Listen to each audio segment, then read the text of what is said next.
ရှင်ကျမတို့ Facebook page နဲ့ YouTube Channel ကနေနေ့စဉ်တင်ဆက်ပေးနေကြဖြစ်တဲ့လက်တကမ်းမှရွှေနီးလက်များအစီအစဉ်ကနေပြန်လည်ကြိုဆိုပါရရှင်ဒီကနေ့မှာတော့ခန္ဓာကိုယ်အတွက်အာဟာရဖြစ်စေသည့်ပြာရည်ဆိုတဲ့အကြောင်းအရာလေးကိုပြန်လည်မျှဝေပေးမှာဖြစ်ပါတယ်ရှင်ပြာရည်ကိုထူးဆန်းသောအာဟာရတစ်မျိုးအဖြစ်တွေ့ရှိရပါတယ်အချို့အရသာတွင်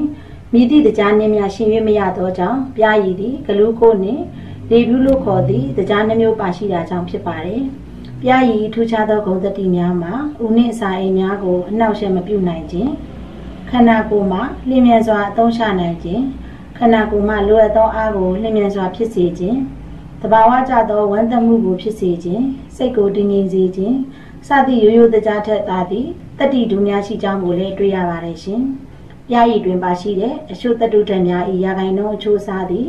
လူသွေးကြောထဲတွင်ပါရှိတာကြောင့်တတ္တုဓာတ်ရာခိုင်နှုန်းအချိုးအစားနှိပါများရှိတဲ့ကြောင်းကိုလည်းတွေ့ရပါတယ်။အစားအစာတစ်မျိုးဖြစ်သည့်အာဟာရဓာတ်များဖြစ်သည့်ပရိုတင်း၊ကာဗွန်ဟိုက်ဒရိတ်၊အဆီနှင့်ဗီတာမင်များမိမျှပင်ကြွယ်ဝနေစေကမူတတ္တုဓာတ်များမပါရှိပါကအသက်ရှင်ရမဖြစ်နိုင်ကြောင်းသိရပါတယ်။တာမန်ကျန်းမာသောလူတစ်ယောက်အတွက်ပြာရည်သည်လိုအပ်သောဗီတာမင်တွေများကိုရရှိစေနိုင်မှာဖြစ်ပါတယ်ရှင်။အားလုံးကိုကျေးဇူးတင်ပါတယ်